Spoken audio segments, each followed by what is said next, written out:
Now, I'm up for the World Cup. I'm sure you are at home. Here on racingpost.com, we will be giving you the best bets and advice throughout the tournament. Coming up later on, we have Mark Laindon's expert verdict. But first, award-winning columnist Steve Palmer will be sharing the glory and the pain of his World Cup punting. The Racing Post's resident soccer boffin Kevin Pauline looks at some of the most obscure markets available in his quirky corner. And who's this blowing the horn for England? All that's come, but first, let's see what our football experts think. I suppose the shirt's a bit of a giveaway, but there's only one team for me at the World Cup, and that's Brazil. Dunga's got them so difficult to beat at the moment. They've got a tough exterior, good striker in Luis Fabiano, and I think that just tips the balance ahead of Spain. Spain won Euro 2008 in fine style, and I expect them to follow up with their first World Cup victory in South Africa. They look the best balanced squad of all. They're the joint favourites, and with David Villa up front, they have possibly the best marksman in the tournament. Holland at the tip to win the World Cup. They're a good price, while there's other good teams around. They're all a bit too short, and there's question marks over them in various aspects. Holland, for me, 10 to 1, very good price. They've got some great attacking options. My main group bet for the World Cup is for Mexico to win Group A. France look very fragile favourites in that section. Mexico have had excellent friendly performances against England, Italy and Holland, and a win against South Africa in Friday's opening game should set them on their way. In Group A, I'll be backing Mexico and Uruguay both to qualify at around 7 to 1, 15 to 2. You're effectively taking on France, who've been shambolic under Raymond Domenech and probably don't deserve to be in the tournament after Thierry Henry's handball winner against Ireland. My match bet for the opening round is Mexico to beat the host South Africa. South Africa look really very average to me. And with 13 to 8 available about Mexico, I'm more than happy to go for an early, well, if you call it an upset, go for an upset.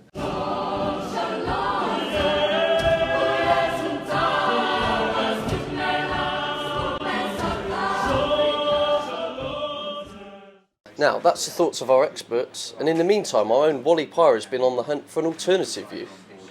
Now, joining me is Natalie Perks, ITV sports reporter.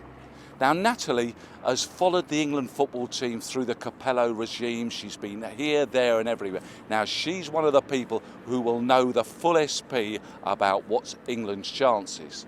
Have England got a chance of winning this World Cup, or are they underpriced for what they've achieved? England certainly have a chance of winning the World Cup. England have a chance of winning every time they go into a tournament. On paper, England have fantastic players.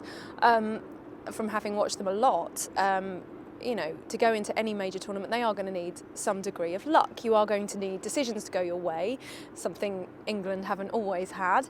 You're going to need penalties perhaps to go your way. Maybe this time, finally, something will go that way for England. But they do have the potential, they do have the talent, but it's about putting it together. I was at the game against Mexico, and really by the end of the first half, Mexico could have been 3-1 up. They were leaving gaps where better teams than Mexico, teams like I've spoken about, Spain, those kind of teams that can hold the ball in midfield, they would absolutely crucify them if they play that badly, and they can't afford to turn up to South Africa and play that way. Fortunately, with Fabio Capello at the helm, he's the man that can do it. If they can't do it under him, that's it. They're not going to do it at all. Now listen, Natalie really and truly doesn't fancy England. It's a betting perspective, but she certainly supports them, and she will be blowing the horn for England.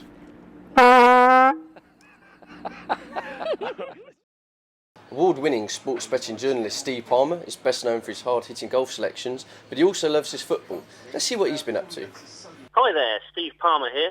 I don't think I'm alone in believing Spain and Holland are the two teams to beat in this World Cup, but I do seem to be the only one who gives the USA a chance of going a long way. I think the States are underrated dark horses, and backing them to lose in the semi-finals at 18 to 1 with Totesport could prove profitable. They've got Tim Howard in goal, the Everton stopper. They've got Milan bruiser Aguchu Onyewu, who leads a no-nonsense defence. And the midfield is full of energy. You've got Michael Bradley and Ricardo Clark at the heart of it, two Bundesliga boys. And you've got Landon Donovan and Clint Dempsey, both with Premier League experience, real danger men from wide areas. Throw in Jose Altidore up front, who's a real bulldozer. And you've got a solid package there, a solid first team. I'll be wearing my USA shirt with pride on Saturday. They've got a peach of a draw, and I think they can go a long way in this competition.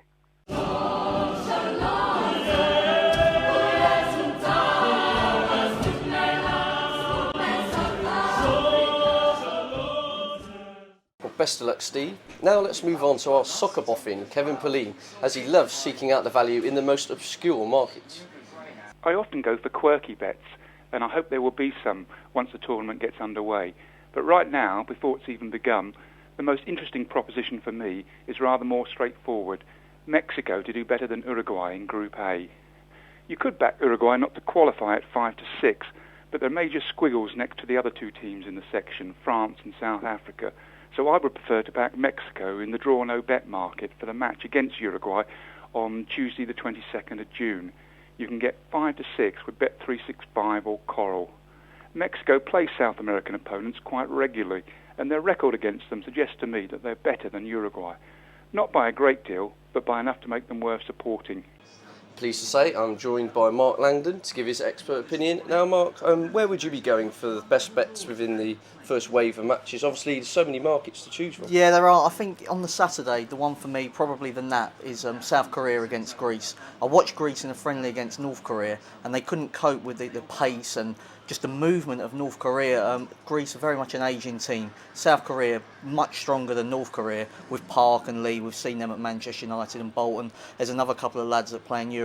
I actually think they're a better team than Greece, and they're outsiders. So for me, it's a no-brainer. Right, brilliant stuff. And anything else grabbing your eye? I think favourite backers should home in on Chile. It's on the last round of matches, Group H. I think they'll beat Honduras 8-13. It looks like picking money up off the street to me.